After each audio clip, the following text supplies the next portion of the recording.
Welcome back to another episode of Charge the Line with your host Roger Narvaez. I got a pretty cool guest today, and we'll get into that in just a second. But first and foremost, we'll get some business out of the way. First of all, T, my right hand man, he's out today. Couldn't make it, unfortunately. He was super disappointed, but he's somewhere I think that we all wish we could be right now, and that's watching the UT Oklahoma game.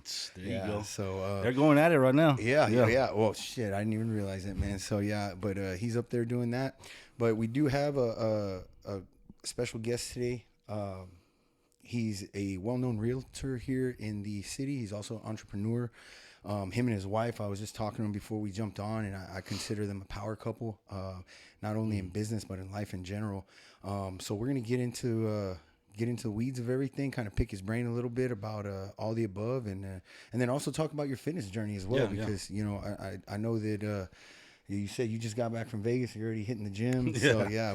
Man, I took 3 days off, dude. I felt horrible. Oh, I was man. like, isn't that the worst, right? Yes, dude. That's I mean, we worst. walk like fucking 10 miles a day, but it's different. You know, exactly. Yeah, you got to push yourself. Yeah, you want to lift some weights or something. Well, let's let everybody know. I didn't even introduce you, right? So go ahead and introduce yourself, brother. Jason Flores. I'm born and raised from Corpus Christi. Lived here all my life. I grew up in the Molina area. We went to West Oso. Yeah, we went to West Oso my entire life. Graduated in year 2000, and man, you know, you hear a lot of people say like, never forget where you came from, and I never would, right? I never would, but part of me does want to forget where I came from, bro. Not because of where I came, but just growing up in some of the, you know, the environment that I did. I do want to, you know, forget that for sure. Yeah, no, definitely. I mean, that's progress, right? Like, I think when you forget where you were and you start judging people for where they are, that's different than wanting to put yourself or your kids in a better situation than what you were raised in, right? I mean, I think that's a goal for every parent, or it should be. I mean, any parent that doesn't want their kids to do better than what they did, then they're probably not doing parenting right. Exactly. You know what I'm saying? I agree with you, bro. Well, you got your realty business. Let's talk about how you got into that a little bit, because I know that's a real big. First of all, that is your main focus, right? Yeah, real estate is our main gig. So, man, it's kind of ironic how it all happened for me, man. I was in the oil field for 18 years, and the last about 12 years of my career, I was traveling a lot, and that consists of West Texas. I worked offshore and I did two years in West Texas, and man, I wasn't feeling it mentally, bro. I was doing bad, man, because I was lonely. I was living in a little RV, you know, rundown RV. It's rough, man. Dude, man, and I made great money, but man, dude, it's not about the fucking money. Yep. I needed I needed to be happy, dude. I wasn't happy. I would come home maybe once a month, maybe, you know, and I told my wife, I said, man, look, I'm not doing good over here. Yeah, like I need to get out of here. What was she doing at that time? So she was a full-time teacher, and she was doing real estate part-time. Okay. At that time, I was a breadwinner, right? So that kept me traveling, bro. Yeah. Right. So, but I came to a moment there. I was like, man, like I'm not doing good, bro. Right. You know, I just mentally I wasn't doing good. So we had a talk, and I ended up resigning from over there. Took a pay cut. I went back offshore. Okay. And I was 2 weeks on, 2 weeks off. Okay. Right? So a little bit better. At least I was at home. Excuse me. And I did that for another year and a half. And then, man, dude, it again, you know, I just like, man, dude, something was missing from my life. Right. And keep in mind, I have 4 kids, you know. So yeah, absolutely. So you're seeing, I mean, you're missing. Dude, so I was much. missing the cheer. Yes. I was missing the cheer with my oldest daughter. I missed a lot of those events, birthdays, sometimes even the major holidays. Yeah.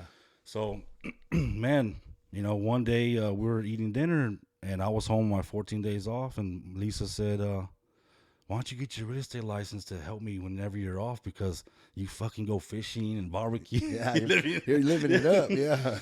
I said, so you want me to have 2 jobs? Fuck that. Yeah. Hey, but you know what? I kind of just put it in the back of my mind, and I signed up for the classes, bro. Right. I signed just to basically shut her up, just to like support her any way I could, because she had, man, and my wife's amazing, bro. She supported me, you know, leaving that. I mean, we would cry me leaving in the driveway, bro. Yeah, like she man. always supported me. So, Shit, Ashley don't even like when I go to shift work for one night, so I couldn't, imagine being away for. And there was times I would be gone for a month, bro. Yeah, you know, that's 30 rough. days. So I started taking my classes, and when I was coming home for the 14-day off, I would go to San Antonio and take my classes. It took me about 3 months, and then I was offshore, and I got an email one day from a company, Exxon, right here in Portland, Okay. that new plant, Yeah. and they said we have a job opening. Actually, my brother-in-law had pulled some strings for me, and he says, "Man, you might want to look into this job." I said, "So I sent my resume." They're like, "Yeah, it's a 3-year gig, man, I was get to go home finally." Yeah, I was yeah. like, "Yes, hell yeah, I'll take Yeah. that job." So I resigned from offshore, and took that job, and then I was there for 3 months, and I had just finishing up my classes, took my test, passed my test, and then they called me in the office, bro. That's when COVID first hit. Oh shit. Yeah, that's when COVID first started, Yeah. and the dude was like, "Hey man, we don't know what's going on, this virus stuff. We have to Yeah. lay you off." Wow. I was like, "You're fucking kidding me, bro! I just resigned from over there." Yeah, that's rough. Yeah. So prior to that notice, 2 weeks before that, I got my license. Okay. And I just passed my test, and I had already had a house under contract, bro. My Nice. first one, right? Nice. Because man, I kind of hit the ground running when I got that, and then I left that office. I called my wife, said, "Hey, you're not gonna believe this shit. Wow. Yeah. They laid me off. They're laying Yeah. me off in 2 weeks." I said, "I can get my job back offshore. I'll probably have to kiss some ass or whatever, but I Right. can make it happen." So she says, Nah, it's time. Do it. Yeah, let's do it." She said, "Let's go full time." She had just retired from teaching a year prior. Oh Right? wow. Yeah. So perfect timing, bro. And I Well, I perfect timing, but also like the worst timing, right? Because you're Dude, doing it yeah, it was when COVID's hitting. So It that's was- gotta be stressful and I dude, tell I was scared, bro. yeah, well, okay, so I tell people that all the time, man. I tell people, I say, fear is an illusion, right? Yeah. Fear can't touch you, it can't hurt you, Yeah. it can't. It's but what you're there's so thinking of many- is gonna happen. Exactly, Yeah. and there's so many people that literally let fear paralyze them. Yeah. And they're afraid to do the simplest things. You think Yeah. as a kid, like afraid to go ask that girl on a date, Yeah. afraid to take that job Yeah. opportunity, afraid to Because that feeling of fear. Exactly, Yeah. exactly. So now before we go any further, I do want to jump back because you said something, man, and I think we got a lot of guys that listen to this podcast, a lot of firefighters, and we're all macho and alpha males, Yeah. and I can tell you're an alpha male. Yeah. I respect that, but it's got to be hard to go to your wife and be like, man, I'm not happy. Like I'm depressed. It was hard for me to explain that to her. Yeah. Like at first I was like, she's not gonna understand me, Yeah. right? Like I was like, she'll. In my thought it was like, well, you're the fucking man. Yeah. Yeah. You should be able to handle this shit, right? Right. But it's more than that, bro. Yeah. It's more about being tough, because unless you experience it, it's hard to explain, right? So I was just lonely, bro, and I missed my kids and my wife. Sleeping in the same bed with my wife. The little things. Taking my kids to school and stuff like that.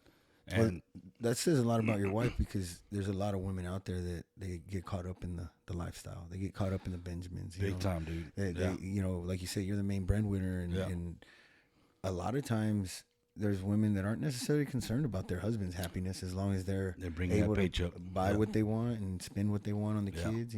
So she was totally fine with it, bro. Like I took a huge pay cut leaving West Texas to go back offshore, and she supported that. Awesome. And we had a talk like, hey, look, well, we're not gonna have that much income like we were have. Like we gotta cut back adjust in some certain stuff. areas. You know what I mean? You have to live according to your means, man. So she supported that. Thank God for that. And man, it's been amazing, bro. Yeah. And it really has. It was a shell shocker for me, though. I have to admit, coming home, doing the everyday things, helping my wife, taking the kids to school, dropping them off at practice. Yeah.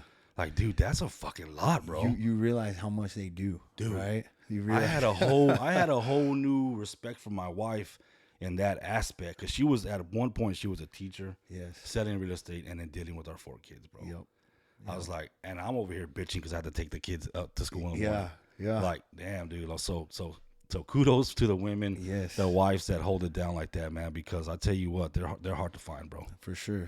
I mean, I see. I mean, I tell Ashley all the time. I teach kids and at jiu-jitsu, and sometimes they can be little shits at times, you know. And I love all the kids, but man, sometimes it wears on my patience. And I'll tell you what, I have them for an hour. Yeah, she's dealing with kids all day long, and then she's got to come home and cook and clean and maintain the house and do everything. So, you know, she's a superhero to me, man. I tell people all the time, like, I don't think, you know, I think there's a lot of people that they look at stay-at-home moms and think that they're superheroes. But I'm like, stay-at-home moms, that's tough. Don't get me wrong. That's a fucking difficult job.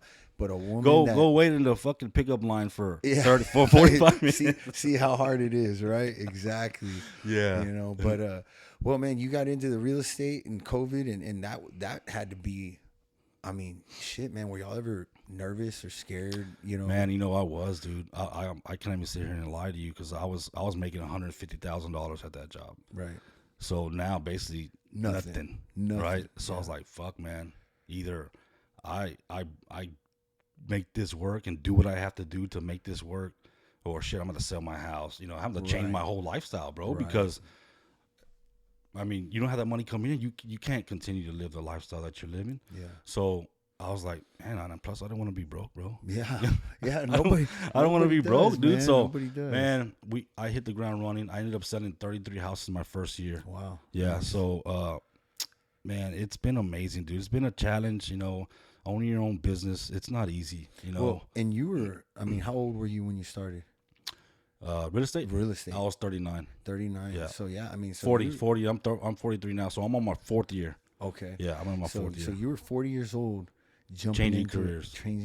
That's crazy. That's crazy, man. Yep. But it's worked out. Man, it has, dude. Thank God for that, because I don't want to fucking go back out offshore. I mean, I still hold my license. And I loved my job, dude. I had a great job, made a lot of money, but man, look what I sacrificed for that, bro. Right. I sacrificed missing, like there was with my youngest daughter, my wife was going into labor, and I was hauling ass back from Louisiana, bro, praying that she didn't have the baby. Did you make it? Yeah, I did make it. Good. Yeah, good. So stuff like that. Yeah. You know, I would have never. Man, I probably wouldn't be able to forgive myself, bro, if I missed something like that. Yeah, that's rough. That's. You know, money's great, man. We need money. Money makes the world go round. You need it to, you know, they say money doesn't make you happy, but I think it makes it easier. It makes it easier to be happy, right? And but there's also it's a dichotomy, right? There's like a fine line, because if you worry too much about money, it's like, what are you sacrificing time to make that? Yeah. Right. I mean, that's basically what you're selling. You're selling your time to get money. Yeah. And some of that, the time is the time that you're selling.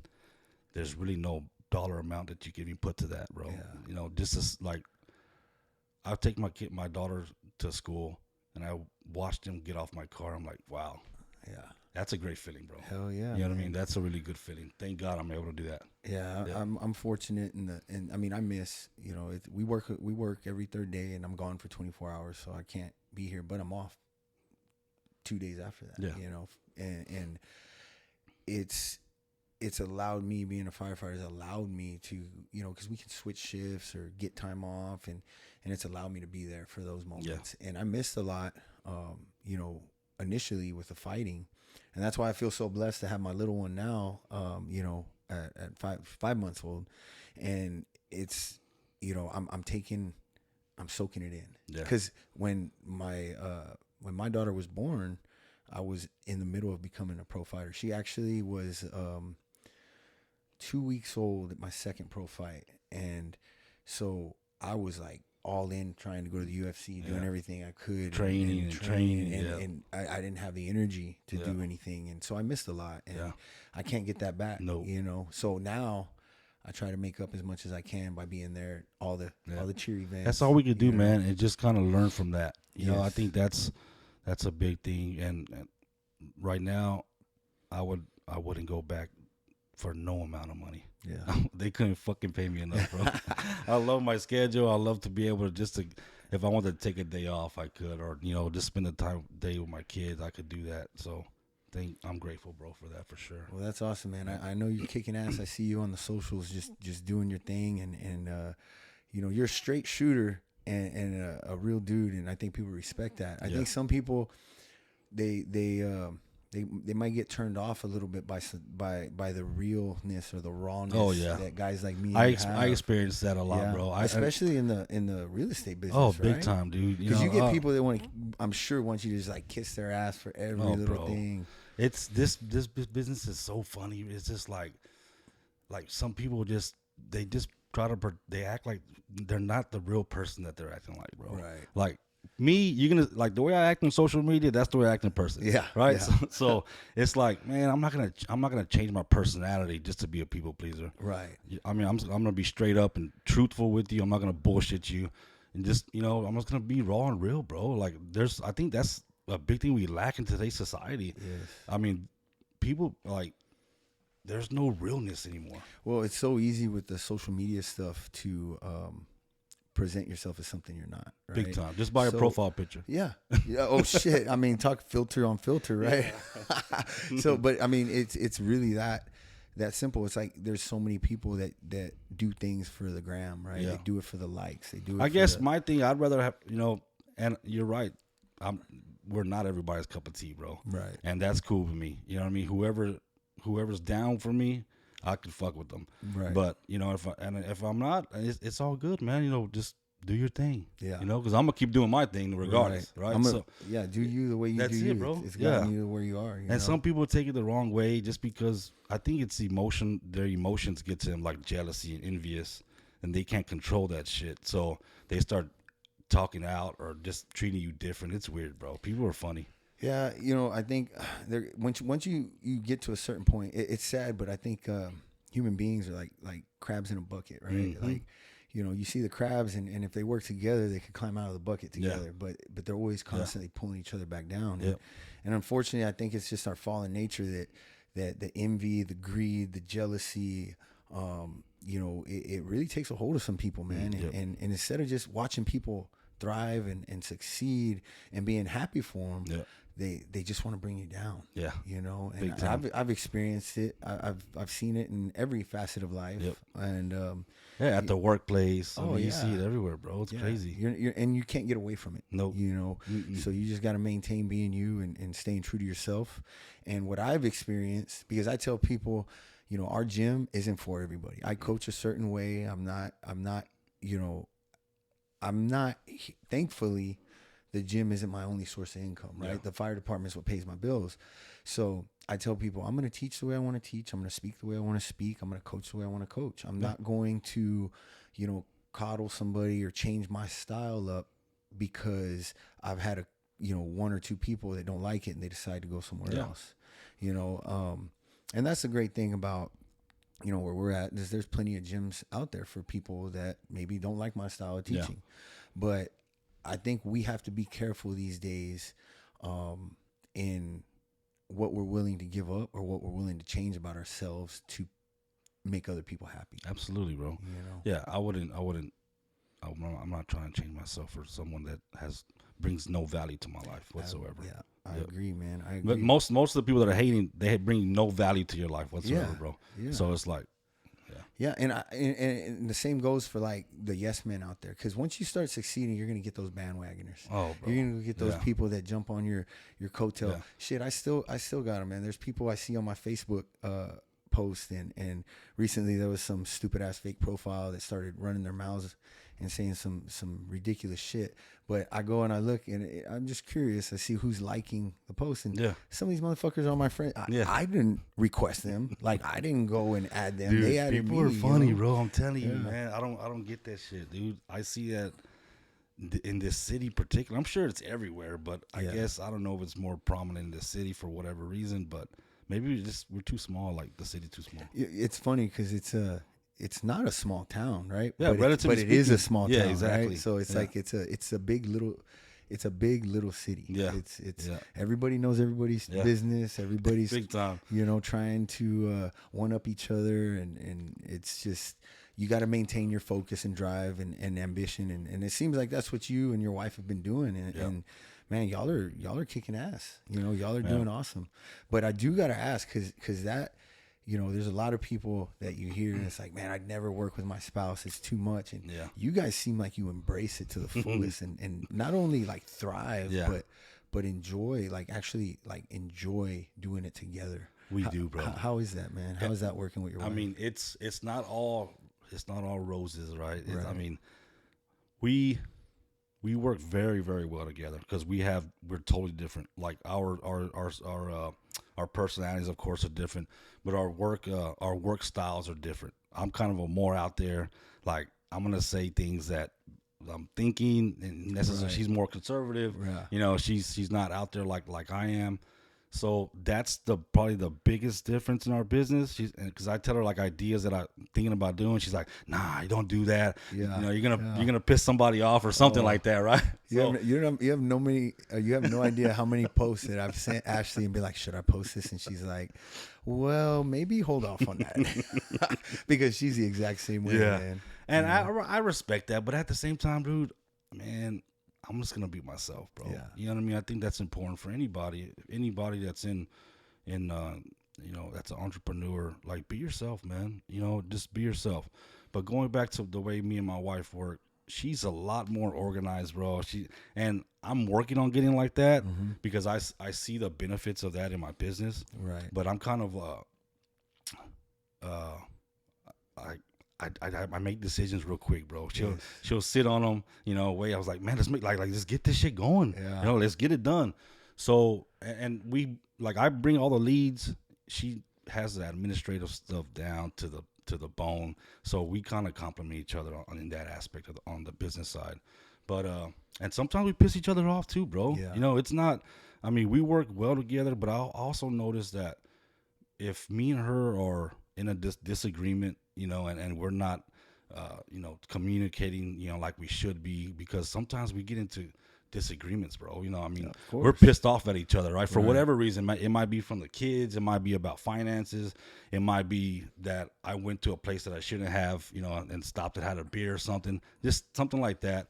I noticed that whenever we're not on the best terms, everything else isn't either. Right. Right. Right. So, well, see, and that's what I think is hard about working with your spouse is that it's hard to separate the business from the personal. Yeah. You know, if the kids pissed you off or you did something and she didn't agree with it, and then you carry it, you can't carry it over into the business because you're not going to succeed, right? Exactly, bro.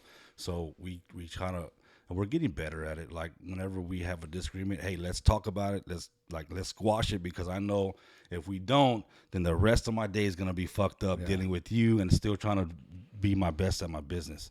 So we're still learning on that, bro. Well, it's tough. That's always a work in progress, right? Yeah, y'all been tough. married how long now?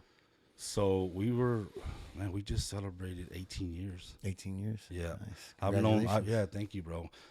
Marriage is tough, man. It's probably the hardest thing I have to do every day, along with raising my kids. Right. Because we were different. We have different personalities.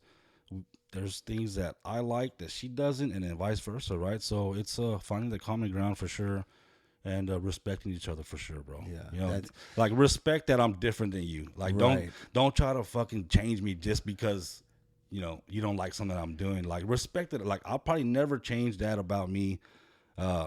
That you don't like, so just respect it and you know deal with it. Yeah, I think that's the thing that works for me and Ashley is that we are totally different as well. I mean, I'm like you said, I'm quick. Yeah, she likes to wait. Yeah, think things out. I'm very reactionary. You know, I'm the guy that, you know, fucking has road rage, and she's the one that's like, just let him go. And I'm just like, but it works because I think she's actually made me better too, in seeing those deficiencies and seeing where I need to maybe throttle back a little bit. Yeah. And you know, earlier I was just fucking happy. I was running late to the gym, and we went to Starbucks, and then of course on the way back, it's like we're doing good on time, but then I go to the bank, and it's not the machine's not taking my deposit. So then I go to get the thing, get in line for the teller, and they don't have the deposit slips, and I'm like, so she's like, and then I go to leave, and some guy turns the wrong way, and I'm like, what the fuck? And she's like, babe, he's old. And I'm like, well, being old, you think that, like, you know which way is an entrance and an exit, right? And then she's like, roid rage. And I'm like, no, it's not that. Okay. But you know, we can laugh at each other, and we know she gives me the freedom sometimes to just be a fucking bitch. Like when I'm in a fucking grouchy mood and just bitching about everything, she just knows how to like let me be. Yeah. And knows that it'll pass. As opposed to like jumping my shit about it, you know, and making it worse, or making the day, you know. Sometimes you just need to be by yourself, bro. Like I'll take a cruise to the beach, yeah, be there for a couple hours, you know, just real quick, and that helps me tremendously, bro. Because sometimes we do have to step back and think, because my mind's like this, right, and sometimes I'm not. My thought process is going too fast, right, and in certain situations, I feel like because then I'll say some stupid shit, bro. Yes. You know what I mean? And then regret it later. So that's where we're like with her, it's funny because you know, we get in arguments. I want to handle it like then and there. Yeah, me too, bro. I want to. Yeah, I'm like, not trying to go to sleep like that, bro. No, that's not. Yeah, and I'm like following her. I'll literally like follow her around the house and be like, talk to me, like, and she's like, just give me a second. And I'm like, no, like we need to talk. And so I've learned like when she's giving me that cold shoulder, when she's like pissed off, I know, okay, let me let her be. Yeah. Let me not fucking force it, because that's not going to do anything. It's not going to help the situation. Just the way that I need her to respect me, I've learned that I need to give her respect her boundaries. Mutual, bro. Yeah, for sure. I think that comes along with learning each other, like really learning each other, and that's a big thing with communication. Yeah, big time. I tell her, like, you need to tell me how you're feeling. I want you to describe to me your feelings right now. Like, what are your emotions? We went to a Tony Robbins event back in 2018, and it was big about, you know, your state of mind. How are you feeling when you wake up, right? And that's gonna dictate on the way your behaviors are. Right. So, like, I think it's real important to explain to each other, how are you feeling? You know, are you anxious? You know, what are you afraid of? Are you happy? Are you like? I think it's real important to communicate like that, bro. It's huge, man. I mean, I think that's the biggest downfall to anybody that you know ends up breaking up or getting divorced is usually it's a lack of communication in some aspect. It's one person feeling a certain way and bottling it up and holding it in until it just explodes. You know, and it's too late. Yeah, and we all have. I mean, they talk about it all the time, like with when we talk about like CISM and PTSD in the fire department. They talk about like we all have a file cabinet and you get folders and you can only stuff so much in there, and once they overflow, you know, that's when we lose it. You know, and so it's the same thing for a relationship. You know, it's one of those deals where you have to learn how to communicate, and whether it's like, hey, don't talk, just give me a second right now and then we'll talk later, or it's being able to speak up and say, hey, this is bothering me. And I always laugh because I tell Ashley, like, man, you expect me like to read your mind, and I think they expect that too, bro. Yeah, that's what I'm saying. Like, I think as men, we need to be told exactly what to do. Yes, and I'm like, fuck, I don't know. I'm like, babe, just tell me exactly. She's like, well, I thought you know. I just got home, and you know, I'm back from work, and you should be the one to change the diaper. And I'm just like, if you want me to change a diaper, like, just tell me, like, hey, can you change the diaper, and I'll get it done. Like, they expect us to know all that, though. Yeah, bro. Yeah, they do. Yeah. But that's, like you said, that's a part of being married and learning each other. And you know, obviously, you guys, you know, you got, so how many kids do you have? 4. So you got 4 kiddos. Yeah. Y'all travel together. You still, you know, I for y'all that don't know, me and Jason's daughters actually are on the same team, and my stepdaughter was on the same team as your oldest, and my daughter is yours still? I have 3 in chair, bro. Oh, so you got 3, dude? Oh my god.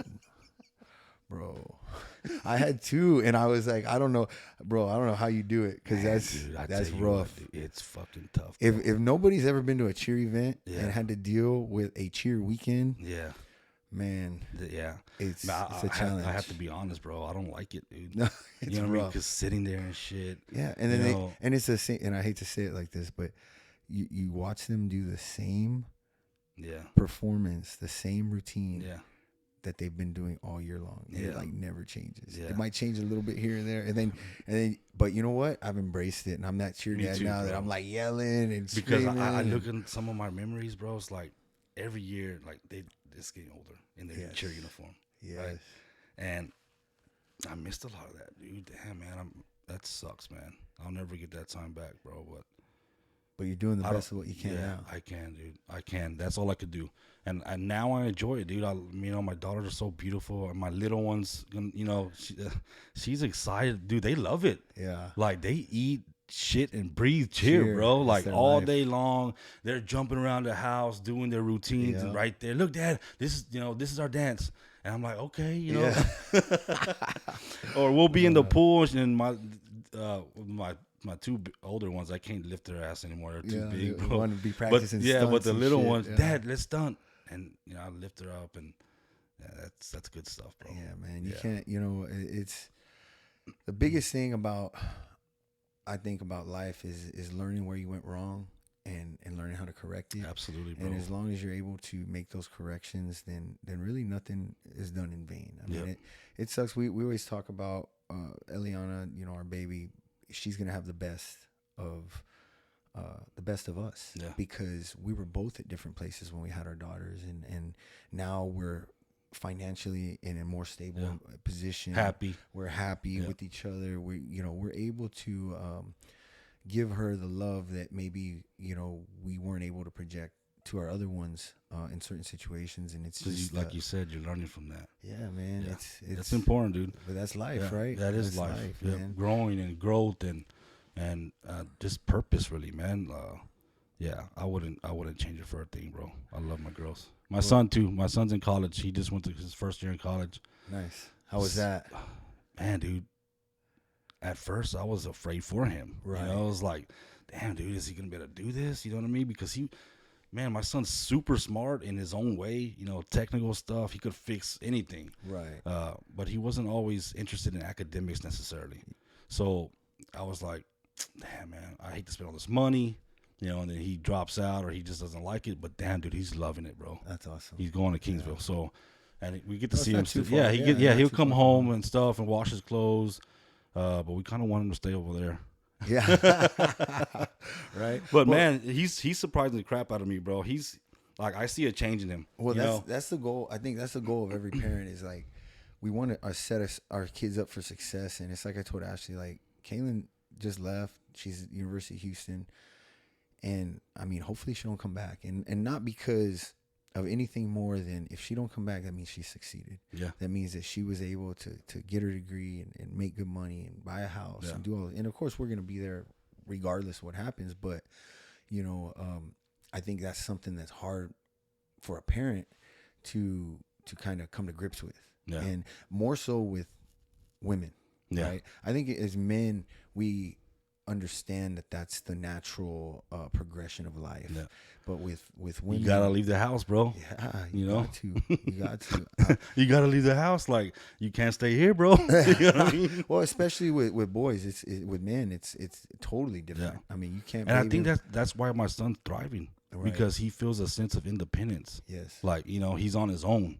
So I think that's real important for his, his motivation, and of course, his overall wellness of becoming a man. Yeah, I think we're in a society these days, man, that just likes to coddle and kind of handicap our kids. Yeah, big time, because we want to do everything for them. We want to make everything the easiest for them, and like you said, like you coming, from the West Side and living the way you live, I'm sure you had to fend for yourself in some form or fashion, a lot more than what your kids have had to. Oh, dude, and so it's a totally different lifestyle. And that's where the hard part is, and that's where we struggle, because it's like we want our kids to have everything we didn't have, but then there's that fine line, because then if you don't make them, I think we're hurting them to some degree, bro. Absolutely. Give, and they lay on their fucking ass and not do nothing. Mm-hmm. And in technology and social media, dude, it's terrible. Shit, it don't make it's it terrible, easier. Bro. Yeah, it's totally different. We're fighting an uphill battle. When you give your kid an iPad and they're running around with it at 4 or 5. I see it all the time. Yeah. I see people that like give their kids the iPad to like shut them up. Which don't get me wrong, it's. I mean, there's times where even my baby, we get her. There's the phone. I think there's boundaries and limits, bro. It has to they be. Can't be on the fucking thing for fucking 10 hours. Yes. That's well, insane. but there's some people that that's literally the way they parent because they stay out of their hair, Yeah. right? It's like, well, if they're doing that, I don't have to mess with them. Yeah. And that's a dangerous thing because big time. you're not preparing them for reality. Yeah. You know, There's a lot of studies that have been done about, kids on technology and all the games and shit they have on there, bro. It's not good for them. yeah. You can definitely. They're gonna definitely lack some social skills, and I think that's a huge. Like these kids they lack social skills, bro. They can't go up to a counter and ask for something because they're too embarrassed or they don't know how to approach it. Yeah. And I dealt with that with my son. I was like, what the fuck are you afraid of, bro? Go fucking ask. Yeah. You know what I mean? Yeah. So, and that's something that I see that he's getting better at. Right. But I think being on his own. Yeah, but I think, you shelter them, and dude, they lose sense of the real fucking world, bro. Real quick. Yeah. So I guarantee you go back to my hood and I let you roam the streets, bro. You're not eaten alive. Yeah. It's totally different. These kids don't know that, bro. Right. They know, Well, because they communicate. Everything is through social media, text message. They don't have to talk to nobody. Yeah, so they they don't come face to face. They can't even look at you in the eye. Right. And that's one thing with the kids at the gym that I'm real big on is like even the little ones, 5-6-year-old, they say yes, or I said, I tell them to do something. They say yeah. I'm like, yes, sir. Yeah. Yes, sir. And I said, look at me, look at me. And then every kid, I go up to them and I introduce myself and I shake their hand. Yeah. And, I make the other kids go up to them and introduce themselves because, for me, coaching is not only, I'm not just teaching these kids how to learn self-defense. I'm teaching them how to be productive members of society. Absolutely, bro. That's great. And it's funny because the parents should be doing that. Right. And they're not. Like, I've gotten, dude, something that really pisses me off if I'm at the house barbecuing or something and I invite the family and these kids come to my house and they don't come say hi to me. Oh man, yeah. They go fucking get a plate of food without saying hi to me, bro. Yeah, No, I let it be bro, known. that ain't gonna happen, bro. And my mother, and if the parents want to get mad, well, fuck you too. Yeah, straight up, dude. My mother, I'm sorry. And Ashley are really, they always get embarrassed because Kaylin, she's had a couple boyfriends here and there, and really just I think 2 since I've been around, and she brings them around and. I give them a little bit of shit, I'm not. Hey, come on in, Yeah. And I expect them to be respectful and stuff. But my thing is also like, I'm testing them. Mm-hmm. I'm testing them. If they can't deal with me being a little harsh to them, then they don't need to be dating her. Yeah. Because when shit hits the fan and I'm not around, they're gonna run. They're gonna run. They're gonna be gone. They're gonna be the guys that use them as shields. If I'm the same way, down, bro. And if they can take it however they want to, but I think. These kids lack respect, bro, big time. Like come say hi to me, shake my hand, look at me in my eye. Right. And I tell my kids, since they were kids, we're pulling up to someone's house. All right, make sure you go tell everybody hi, shake everybody's hand before you get a drink or before you get food. Right. I tell them that every time, bro, and they've always done it. And and that goes back to the way you were brought up. I'm sure. You know what I'm saying. So yeah, man, you gotta respect the people that you're gonna go visit. And these are all family members. Yeah. It's crazy, bro. Well, man, we've been harping on that a little bit, but another thing I did want to talk to you about, and like I mentioned earlier, you had your flight before here, you worked out. You asked me if I worked out. I was like, hell yeah, always, know, and I know that being in the oil field, man, I've seen it. Like it's easy to eat that food, bro. And gain that weight and drink the beer and like you said, then you're not motivated to work out. You don't want to do nothing. So recently I know you've been really hitting it hard. Where for you did you kind of have that reassessment of self to where it's like, I'm not where I want to be, I need to be better in this area? Dude, I'll tell you what, I was working I forget where I was working. I was still in the oil field though. And I wasn't feeling right, dude. I was getting headaches and shit. I said, man, and I hadn't been to the doctor for probably about 2 years, bro. Since that, I said, my wife said, I'm gonna make you an appointment. I was like, nah, don't make me an appointment. I was fucking scared to go, bro. Yeah, because I knew I was about to hear some truths, bro, that I didn't want to hear, bro. Nobody likes to go to the doctor because they tell you what's wrong with you, right? Excuse me. So I went, and I was fucking so embarrassed, bro. I got on the scale. You know how they weigh you before, check your blood pressure, all that shit. And the scale said 299 pounds. $2.99. Yeah. Shit. Dude, I fucking felt embarrassed, bro. Yeah. Like, and there's a hot nurse right there, right? I didn't realize you got that Yeah, big. dude. I was that big. That was my heaviest. Wow. So I went to the waiting room and my blood pressure was like fucking 165 over 115 or 120. That's probably why I was having headaches and shit. Right. Doctor comes in, he says, "Man, let's do some blood work on you. You're overweight, obviously. Your blood pressure is sky high." They put me on some pills and shit. So did some blood work. My stuff came back. He says, "Man, you're like pre-diabetic. Like my levels were off." Dude, that scared the fuck out of me, bro. Yeah. I was like, "Damn, dude, you're fucking young. You're not bad looking. Like, you just let your fucking self go." Right. So I left that fucking doctor's office, bro, and I went to the athletic club and I got a membership that same fucking day. And that's when it all changed for me. Dude, I didn't want to be a fat ass anymore, bro. Yeah. And that's no offense to anybody that's fat. That's not the way I'm taking it. But me, in my life, I just didn't want to be fat, dude. I wanted to, be able to be comfortable in my clothes. That was something that I was a size 42 pants. Yeah. I think the biggest I got to was I think I was a 38 at one point. But that, I think that's the thing that stops. Number one, it's like people get complacent, right? You don't realize you've gotten to the point you've gotten to because it's a slow progression. It's not like you go from being, in shape to excessively overweight overnight. That like shit it's happened. years. Yeah, it was about 8 years for me. 8 years, bro, that I had led up to that moment. And that's when it just changed for me, bro. I was like, basically I did the 75 hard, and then I got off all my. I had to take any medicine, so that was a big thing for me, man. 'Cause, you must be, you're fixing your health issues without medicine.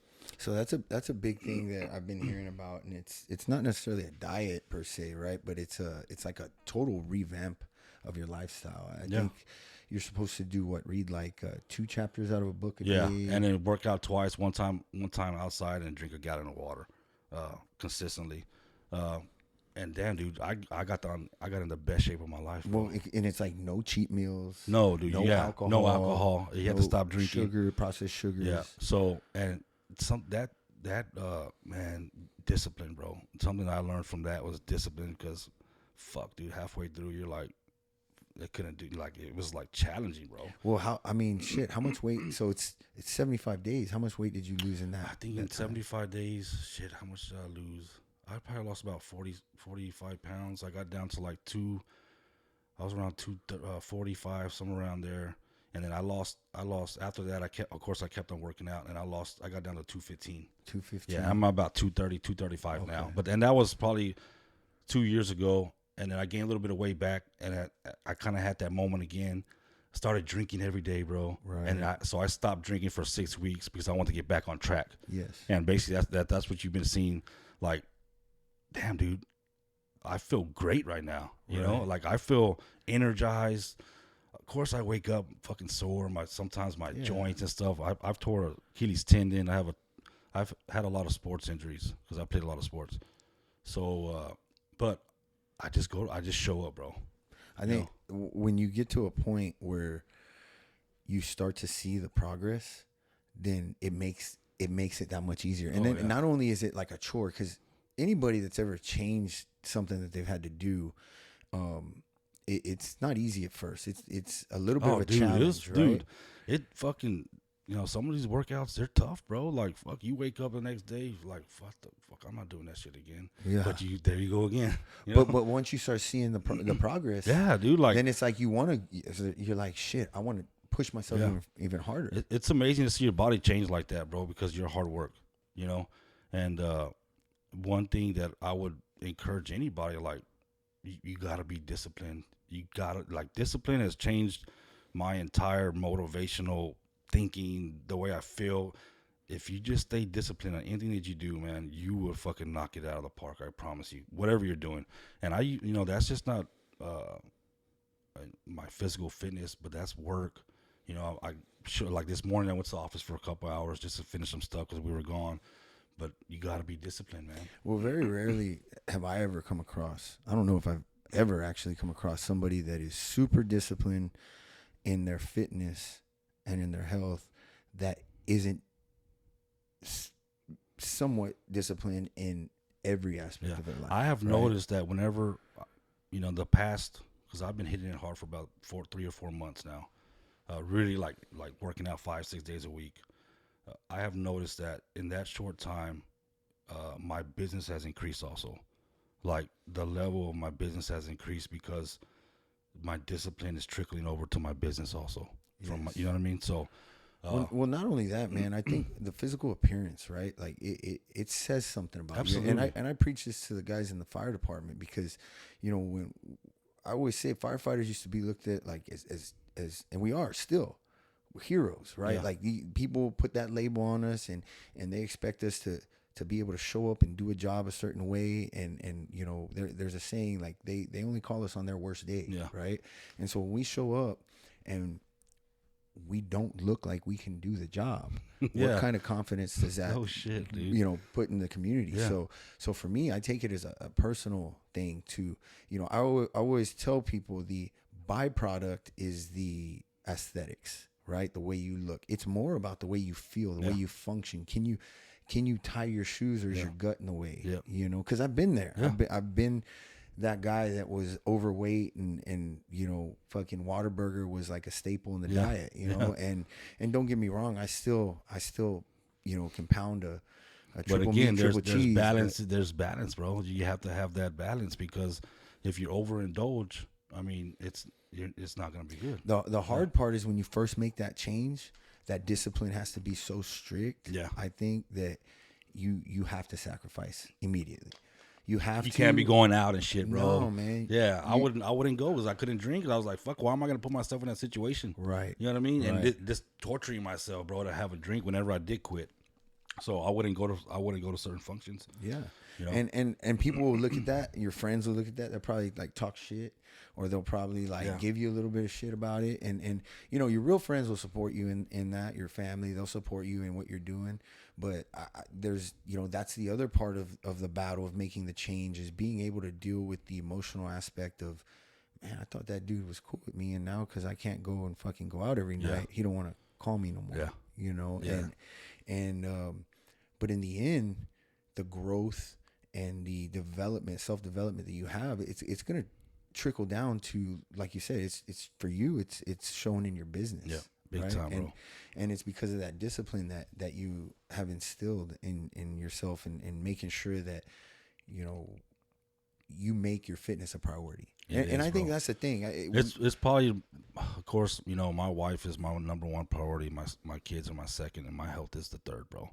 Of course, God is up there too, the very, very front. But you have to make it part. It's a lifestyle, bro. Like I said, I didn't work out for 3 days, and I felt absolutely horrible, bro. Like I couldn't wait to get back. So that was the first thing I did this morning. So whenever you make it a priority and fit it into, and the worst fucking thing that I've ever heard is I don't have time. That's a bunch of bullshit, bro.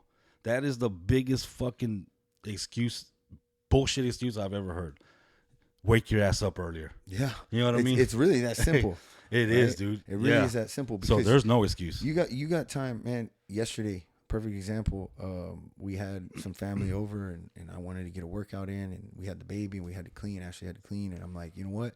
I can't do my regular hour, but I went and I did something like 45 or 35 minutes out there in the garage, and just hit cardio, and at least I got something in for that day. I think for once you get taken to that level, that time that you're working out, man, I do a lot of thinking, bro, and kind of self-reflecting. And of course, it's a good stress reliever too, man. Big time. There's so many benefits. There's so many benefits of, and there's been so many studies, too many to cite, but there's so many benefits of working out and what it does to you, hormonally, what it does to you, mentally. I mean, it's not just about looking good. Yeah, it really is about feeling good, and that feeling good.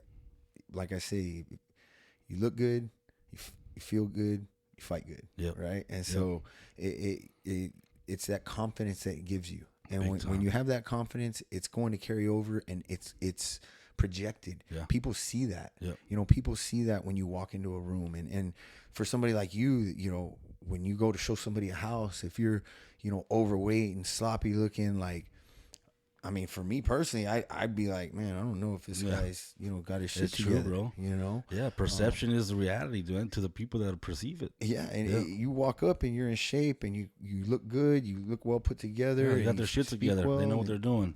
Exactly. Yeah, big time. Exactly. It goes a long way, man. So I know you work out at Hybrid. Yeah, or you did. Yeah. I'm still on Hybrid. I'll be there Monday. Yep, I gotta. So Hybrid, I hit that up. You know, my boy Santos Rosales. Yeah. Shout out to Santos and Hybrid Fitness Academy. They got a great thing going. He's somebody. He's done the whole fit to fat to fit. Yeah. You know, several years ago, he when I first met Santos, man, he was heavy set, bro. Really? So was I. Yeah. Yeah. He was. I think he got up to like 240. Yeah. And he would fight at 155. Crazy. You know, and when I knew Santos, like, he was always in shape because I've known him since we were kids. Yeah. But then when he walked into the gym for the first time, he was still fit. And it wasn't actually until after he stopped fighting and he started making good money and doing the job that he had that he kind of started to deviate a little bit. And I didn't really notice. Like, when he told me how much he weighed at his heaviest, I was like, there's no fucking way. Like, I didn't think, I saw you, I could tell you, I always give him shit about being fat, but I didn't realize. Yeah. Like, yeah, he was a big guy, dude. Yeah. And then he cut it back, and it just goes back to what's your reason, you know. I know his wife was sick for a period of time, and he went back into fighting, and that was his motivation. You know, that was his go-to was you know, he needed to fight again to help out with some of her treatment and stuff that she was going through, and you know, that's the thing that we all have to, and we just talked about it on the last episode, about reassessing ourselves. There comes a time in your life, and sometimes multiple times, where you have to stop and reevaluate where you are and really look at that accountability mirror and say, what do I need to do better? Yep. Where am I deficient? And it's not just your physical fitness, it's everything. But if you can get your physical fitness in check, it's going to make things so much easier. Time. I mean, if you can wake up at 4:30, 5 o'clock in the morning and hit a workout before you got to start your day and get everything else done, you're going to kill the day, bro. You're going to kill the day. Yeah. And that's why, like, I know some guys like to work out in the evenings, and because of their schedule or whatever, but I've always been the guy that, like, I want to get the workout done first. Yeah. Because once I do that, okay, I feel good. I know I got my workout. Yeah. I took care of myself. And I tell people all the time, there's so many people that are struggling with relationships or with, you know, finding the right guy, finding the right woman, but they're not putting into themselves. They spend time they're just medicating with alcohol, with drugs, with, you know, with being promiscuous, and that's their value is they're putting it out there instead of, like, really investing in themselves. And I tell close friends of mine, it's like, when they go through breakups, it's like, just focus on you. Start working out, start reading books, like do something, learn something, pick up a new hobby, and invest in yourself. Grow with yourself, because then you're going to be able to give your best to that knight in shining armor, or that princess that walks through the door, whatever you want to call it.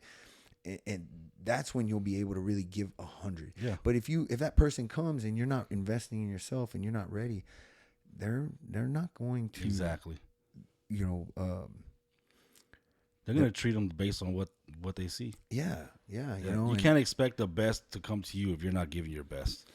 Right. I think, but that goes back to society and what we've fallen into these days, and you know, I think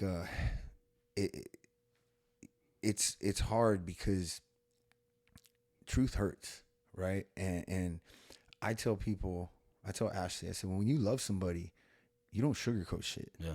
Because she's real bad with confrontation. I'm not. I'm like easy. I can fucking put it out there. Yeah, I won't even be mad, bro. Let's talk about this shit. Yeah, if you don't like it, like, okay. If you're fat, you're fat. Like, it's not, you know. And I've told my friends, I'm like, bro, like, I've got a really good buddy of mine, and I told him a while back, I'm like, man, like, your pops passed away young. Yeah. Like, you got a young one. Like, do you want him to go through that? Yeah. Like, you need to take care of yourself, and you know, sometimes that's what a true friend does, though, bro. Right. You're like, like I appreciate someone like that in my life. Like, hey, dude, don't like tell me what the fuck I need to hear, bro. Right. Like, don't tell me what I want to hear because That ain't gonna help you. yeah, dude. And sometimes we get so caught up and blind in our own fucking fuck up. We need someone else on the outside to tell us, hey, bro, and I appreciate someone like that. Not everybody does, but I mean, I do, and I'm like that too, bro. Well, I think the people that don't though just haven't really self-evaluated. Yeah. You know, they don't like to. It's there's nothing wrong with constructive criticism. You know, there's nothing wrong with taking constructive criticism. Yeah. There's nothing wrong with somebody saying, hey man, you should try this or try doing this, or hey, do you realize like you doing things about the way you're doing them is not good for you. Yeah. And that's the type of person that's able to take those things and learn from those things and grow, and that's what successful people do. Yep. You know, that's what successful people do. All the successful people think like that, bro. I've noticed. You know, it's a different level of thinking, and you don't see people having those conversations that are not doing well. Right. Like they the last thing they want to fucking do is talk about how they're fucking up, bro. You know, and they get super. You could always tell the people that will probably never change because you bring stuff like that and they get super offended, angry. Yeah. And like never want to talk to you again in your life because you were so rude. And you know, who are you to say that? Well, fuck, I'm your brother. Yeah. Or like I'm your uncle. Yeah. Right? Like, what do you mean? Who am I to tell you that you're fucking up? I'm looking out after. You know, it's tough love. It is, and more people need it, man. And I'm the first one to like. If you're in my circle and I come to you with some truth, like I'm not gonna sugarcoat it. Yeah. Like I'm gonna tell you exactly what I think, and I expect the same from you. Yeah. And I've had it told to me, and it's hard. And those times, you know, I noticed because I've been on both sides of the spectrum. Mm-hmm. I've been that person to where like I've been told that like whatever I was doing wrong, and I've been confronted, and I lose my shit. Right. But I look back at the state that I was in at that time, and I wasn't in a good state, bro. Right. You know, so. Yeah, I think when you're able to be in a position like you are now, or like myself, it's easier to accept that criticism. Yeah. When you got shit falling down around you and you're not doing the right things, and you know you're eating wrong or drinking and you know messing with different people, it's like when somebody comes and tells you you need to check yourself, like you're not necessarily ready to hear it. Yeah. And unfortunately, sometimes people have to figure it out on their own, right? Like, and that's when I think we have to realize, like, all right, like we said our piece. I'm not going to harp on it anymore. Now it's up to them. Yeah.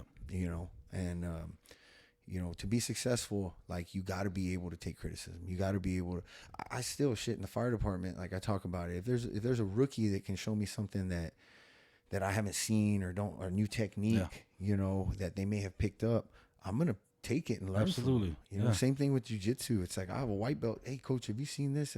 Does this work? And I'm like, because I've had those coaches that are, that'll never work, and then I've seen it where it's like, oh no, shit. Yeah. Let me add that to my game. Absolutely. Right, and that's just gonna make you better in those aspects. Yep. I agree 100%, bro. Man, well, you know, doing the fitness thing, obviously doing your realty thing. What other kind of business avenues are you pursuing right now? Man, we bought a food truck, and man, it's been a little bit over about like 15 months now.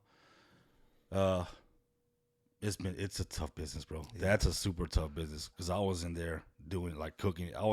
We were running the show, bro, myself. So you know what I mean? You were doing it. Yeah. Okay. So, it conflicted with my real estate business.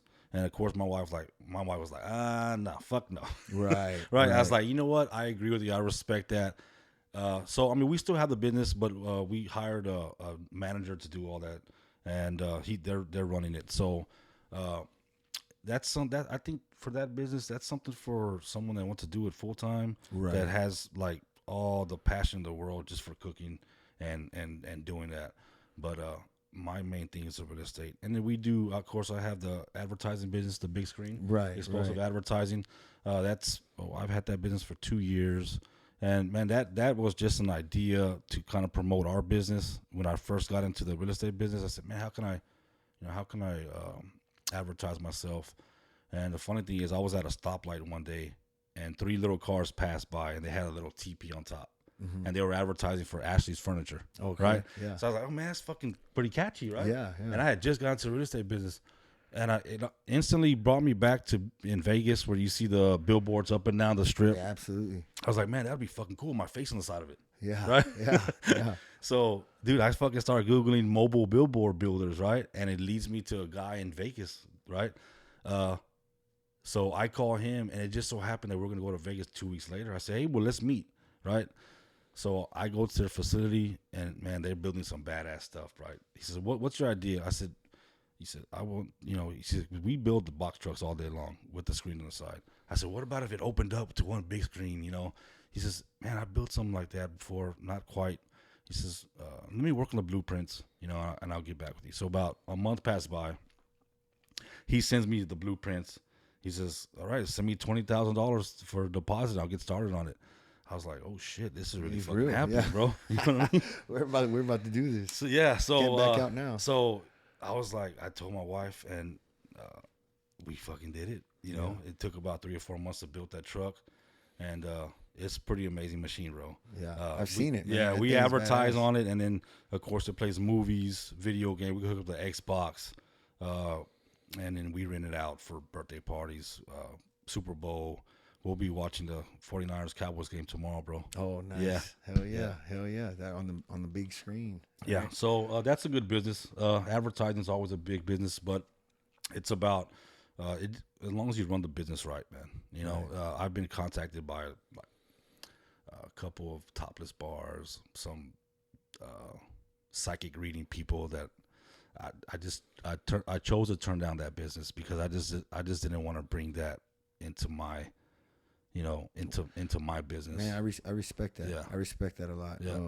And the guy was like, man, I'll pay you so much. I was like, man, look, it's not about that, bro. I can't be driving down the street with, with like, I just, well, the just thing of it is it doesn't align with what your morals are. Exactly, right? bro. And so you're not willing to sell your morals for $1, especially when you got kiddos and stuff. Yeah. And, I was, when I was fighting, that was one thing that I never did. I had multiple gentlemen's clubs that hit me up for good money, like sponsorships. And I was like, I'm sorry, like I appreciate it, but that wouldn't look good next to my church's logo on my shorts, Exactly, bro. And so it was just one of those things. But unfortunately, like we said, money makes the world go round, and there's some people that are willing to do that, and that's why I think the difference between the people that decide to go that route is those people love money. Yes.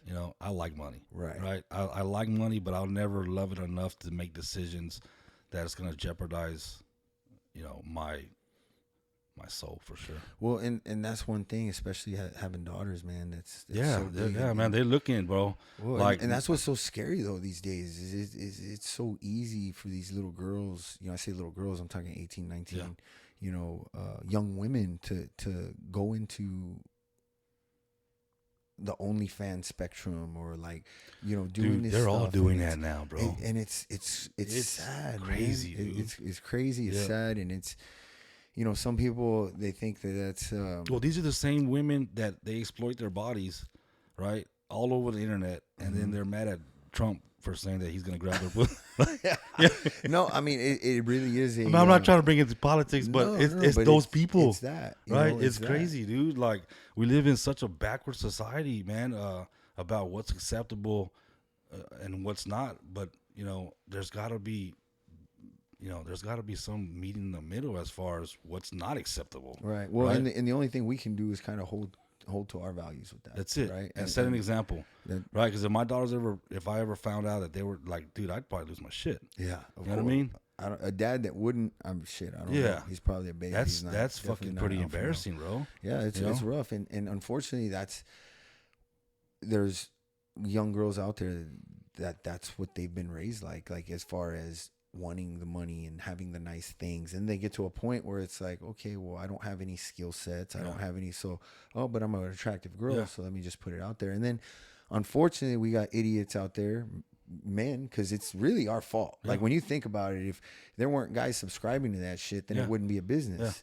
And so it's really the men that are out there subscribing and looking for it that makes it available to those You're right, those man. girls, you know, and that's one thing that's hard about, man, we talk about parenting and being the hardest, you know, being married being hard, and parenting right there with it, man. Like being that's another big thing that, I mean, a lot of times if me and my wife are in a disagreement, it's gonna be about our kids, and the way we discipline. It's totally different, bro.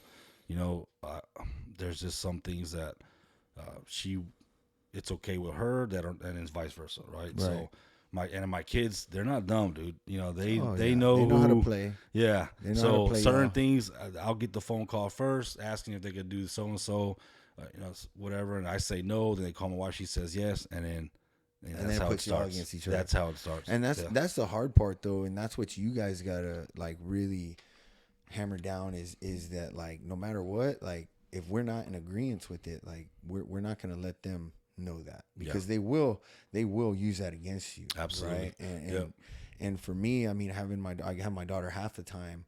And so it's so difficult because, you know, her mom views certain things as okay that I don't view as okay. And that's been a struggle, because in the end, realistically, I have no say when she's over there. Yeah. And so, you know, it's hard for me. And then, you know, coming in to the relationship with Ashley, you know, Kaylin was already 15 when I came in the picture. So Ashley had basically raised her by herself the whole time. And girls are different, bro. Totally different. Totally. I mean, Kaylin, you know, she's got a little nose ring. She had a belly button ring, piercing when she was like 15 or 16. And I'm like, oh, hell no. And they always say, just wait till Cynthia. And I'm like, no, like, I know how I am. I know my standards. See, my daughter approached me with that. She was 15 for the belly button. And I said no at first. And my wife said yes. Right? Of course.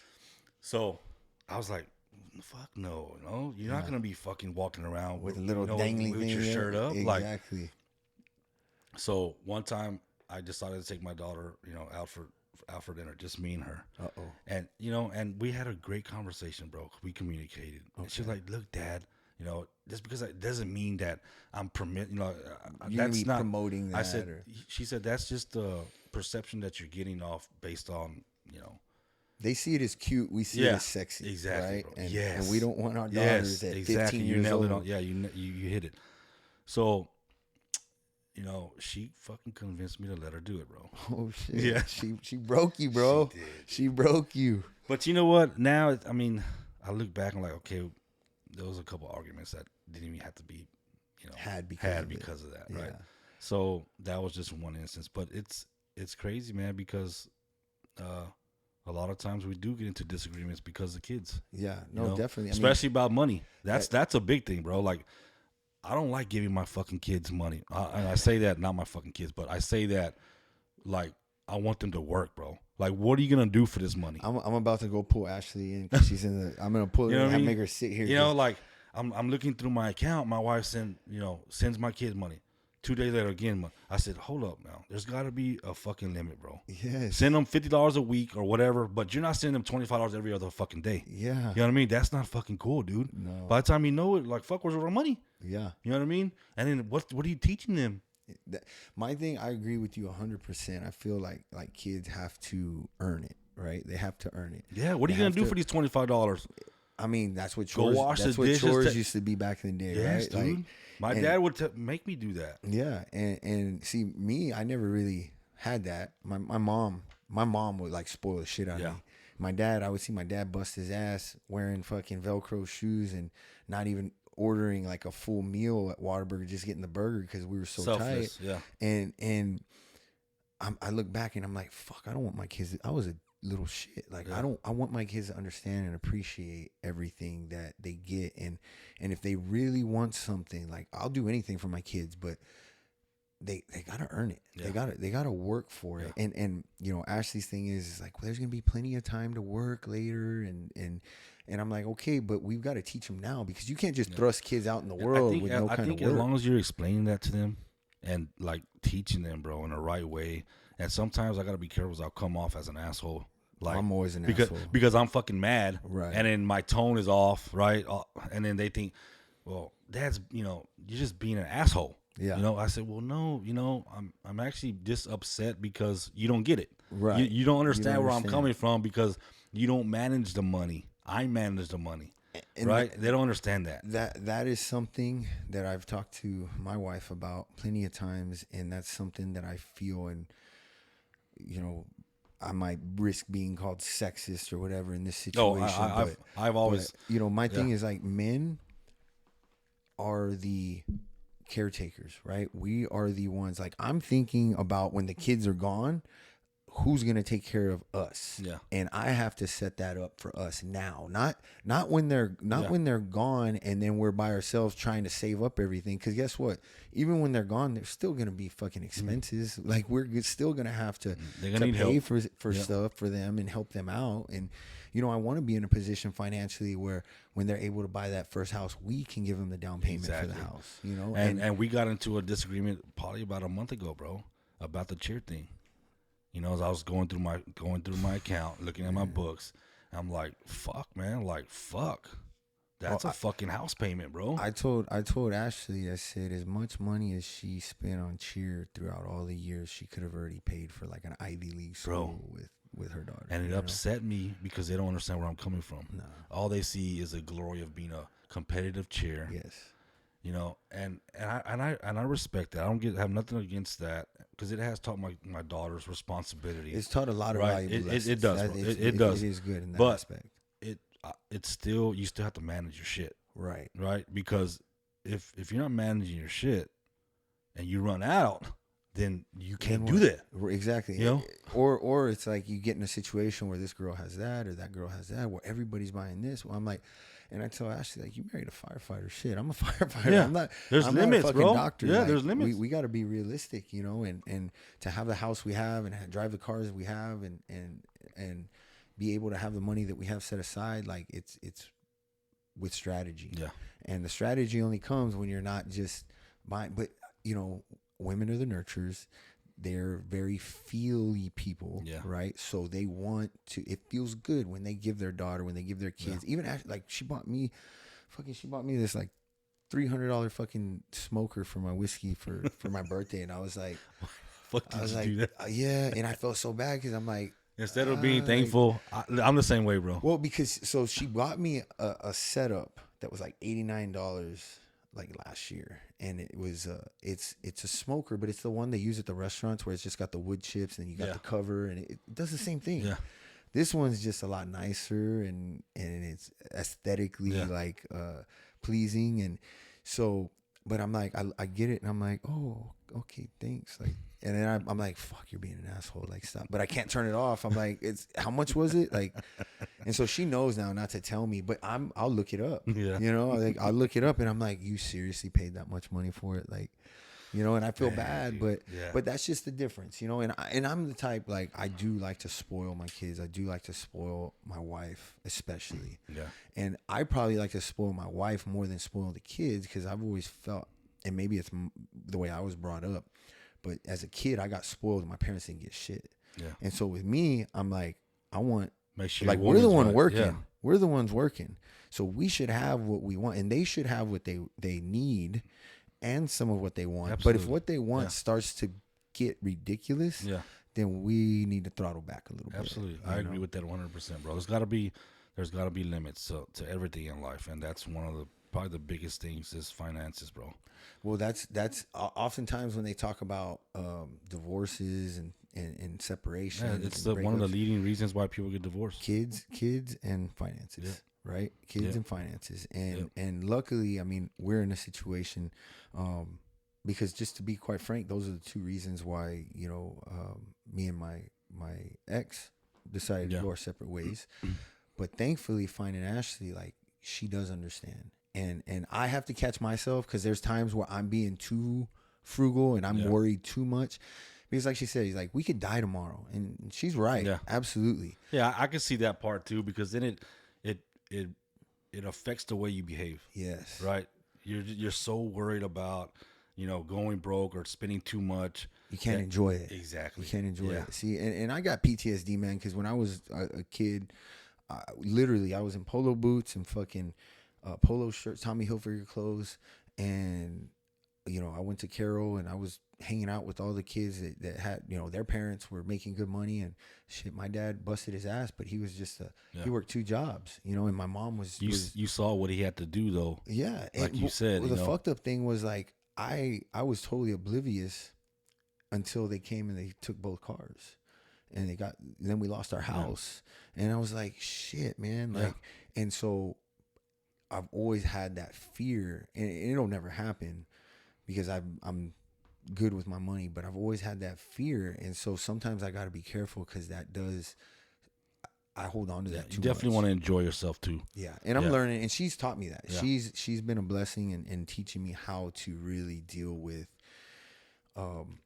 being able to, but she allows me to maintain the finances and have really the final say, but she's also taught me how to, like, hey, it's okay to enjoy this. Like, you worked for this, you earned this, like, because I'm the type too, like, I buy shit, like, I don't need gifts. I'll buy myself what I need, right?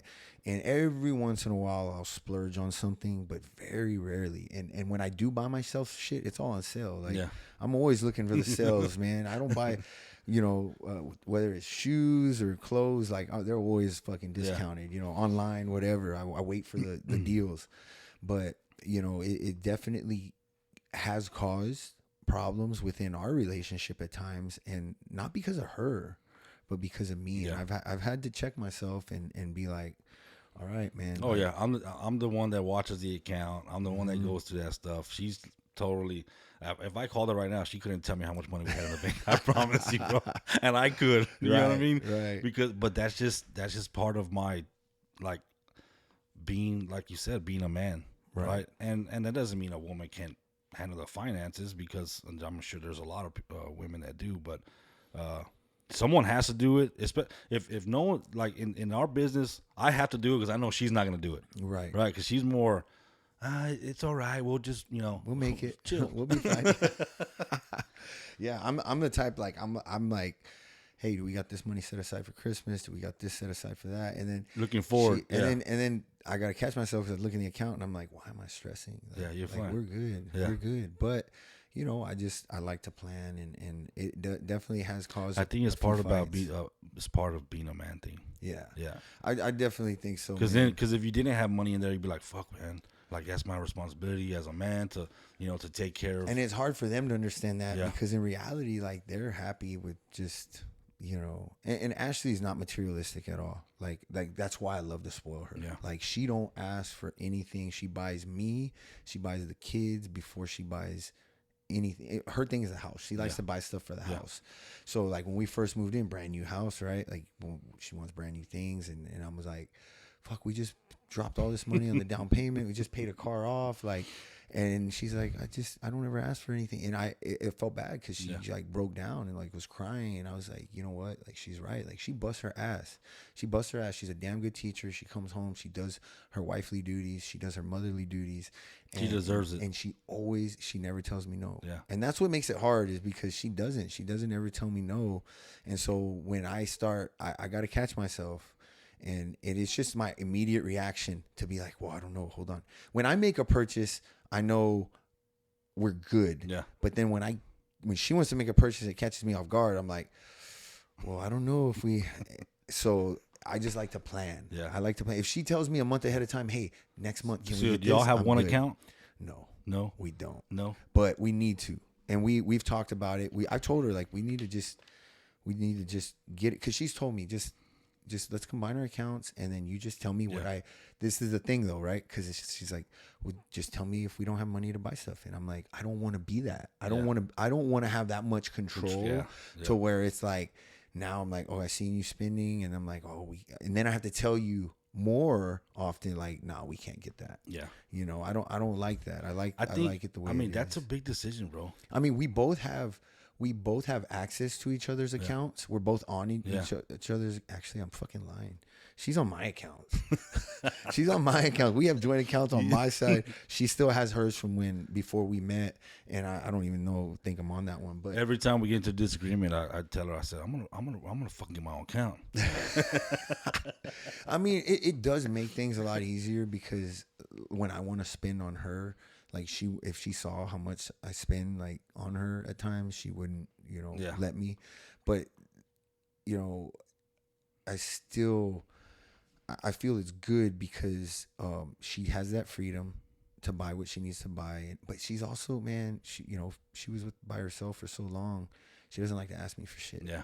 And that's where sometimes I'm like, girl, you're not broke. I hate when she says I'm broke. I'm like, you're not fucking broke. Like, I'm not broke. You're not broke. Yeah. Like, we're not broke. Like, your end of the paycheck might be a little smaller than mine, but that doesn't mean we're broke. Yeah. Like, and so it's been a hard adjustment for her as well to be able to so that's where I got to catch myself too. Cause then she's already self-conscious about asking me for things. And then I don't want it to be like, oh shit, I make a comment and then boom, puts her right back into that mode. Yeah. So I mean, she has my card. I tell her, hey, baby needs whatever, you want to get it. But we have our account separate. We've been talking. We've been married, we've been together almost 4 years now, and it's like, by now we need to just make that go and learn how to do it together, learn how to function. And I told her, I said, once I put you on, I'm not going to be the only one checking. Like, you're going to have that responsibility to look. I don't want to have to tell you we don't have. I'm no always money, telling my wife. I said, "Have you looked at the count? Look at the count. Yeah. What transaction are you talking about? Look at the count.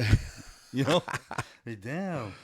Well, man, I appreciate you coming on, man. Absolutely, man. I really enjoyed it. I know we talked about a lot. Yeah, we did. We covered a lot, man. And I know you've got one more thing I did want to cover is you and your wife are going to be starting a podcast here. We are, bro. So I wanted to bring you on here and give you a chance to talk about that. So, first of all, what got that going? What made you want to do that? I had been thinking about this probably about 3 or 4 months ago. We do our little live videos and stuff, but I had told her, I said, man, what if we did a podcast, kind of a marriage thing, and then focus on power couples or married couples that are successful, that have their life together. Entrepreneurs or it doesn't matter, just power couples in particular. She said, well, we're going to talk about real estate. I was like, hell no, we're not going to talk about real estate. Real estate's not going to be part of it. It's going to be kind of real and raw about working together or being entrepreneurs in particular, and in the struggles that each of them face, with kids and family, stuff like that. So we were kind of just going back and forth about it, and then we finally did the intro. We did the intro video, so we should be releasing that here the next week. And then we already got our first couple lined up. Nice. Yes, and it's called The Power of Two. That's the Power of Two. Yeah. That's a catchy name, man. Yeah, I like that. It'll be fun, man. It's gonna we are gonna open up, about our marriage, and all the years that we've been through, some of the stuff that we've gone through, our struggles, mishaps, bad decisions. In hopes just to maybe give some people some motivation because, and inspire, of course, bro, because a lot of times we're all going through the same things, right? And I think if we know how to handle it, I think we come out on top instead of getting the divorces, separations, and then really dysfunctioning the family or separating the family because I know that the world doesn't want families together, bro. Oh, hell no. Right, so... No. And it's easy. It's easy. I mean, it's easy to give up these days. It really is. Especially when everybody else around you is like, oh. Divorce has become a very common thing, bro. Yeah, unfortunately. I mean, and, sometimes it doesn't work out. But I guess we're just trying to inspire people, to keep the family together and really live that authentic family lifestyle, bro. That's awesome, man. Yep. I can respect that. Well, I always appreciate somebody that is willing to kind of wear their heart on their sleeve and put themselves out there because, I do it. Yeah. I'm very open book. I more so than Ashley. I've been actually trying to get her to do a podcast with me and talking. She's like, well, we need to have a few drinks before I do that. And I'm like, girl, it's gonna be good. Like, don't worry. But she, I'm very big on just like being an open book because I think number one, people respect that. Yeah. And number two, and probably should be number one, but people benefit from that. People are going to benefit from hearing your stories and you putting yourself out there and maybe talking about things that are a little uncomfortable that other people aren't necessarily, like you said, they're dealing with them, but they don't have nobody to talk to. They don't have nobody to go to about it. And so that's why I try to be an open book about a lot of my shit that I've done, because I'm no, saint.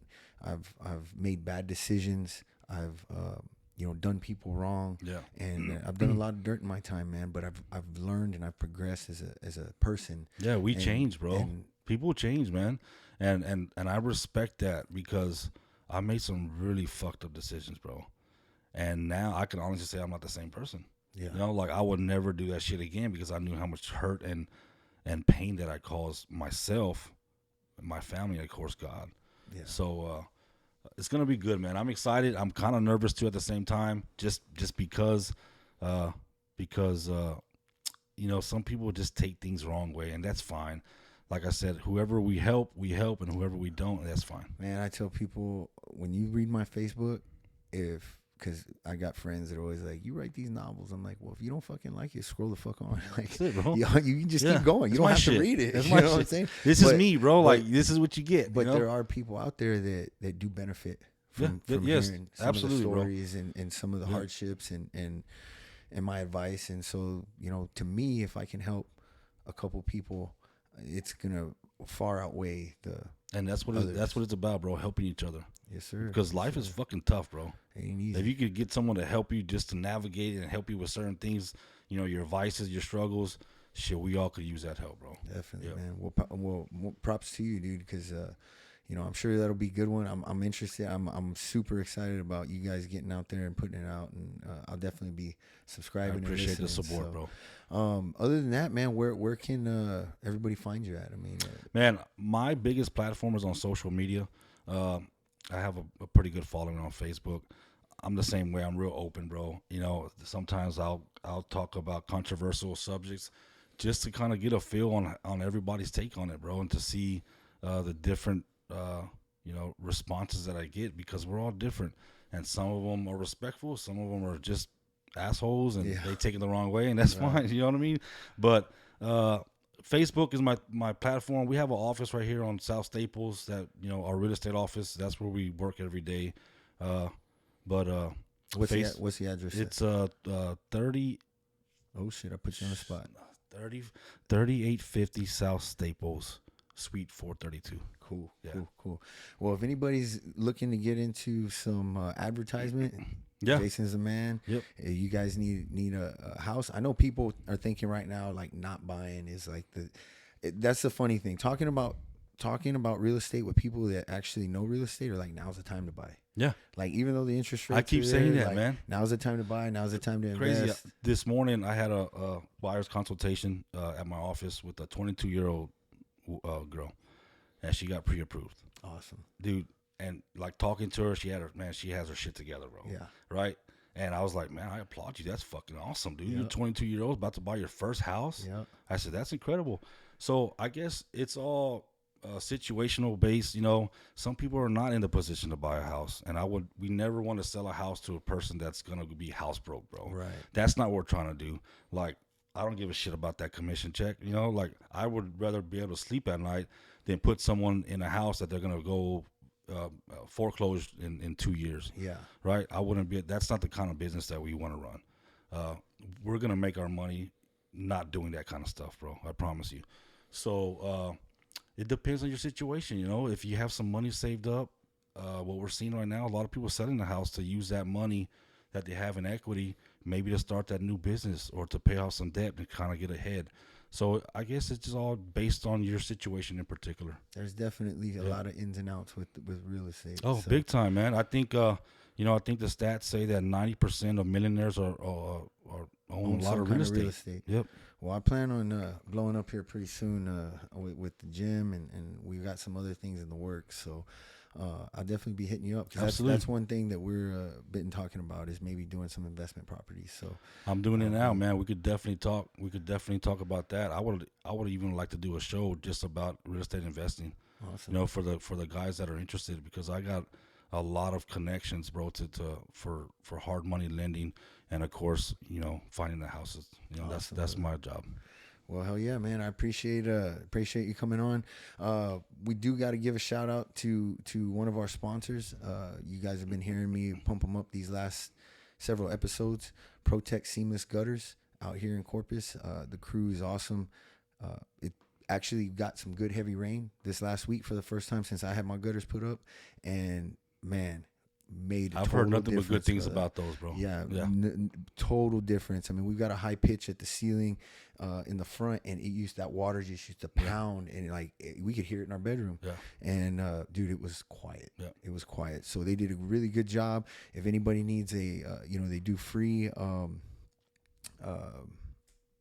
just went Estimates. Estimates. Yeah. They do free estimates. Hit them up. Their number's 361-533-3012. Tell them that the CTL podcast team sent you, and they'll get you set up. So don't forget, hit them up. Protect Seamless Gutters. But for all you guys listening out there, watching on YouTube, that's the other thing we want to shout out. We just started really pumping out our YouTube, doing some editing, and so we've got our YouTube channel up. This episode will be released in the next few days on YouTube. So go look us up, Charge the Line Podcast on YouTube, and give us a follow. Appreciate you guys' support. Appreciate the love. Until next time, don't forget, charge that line.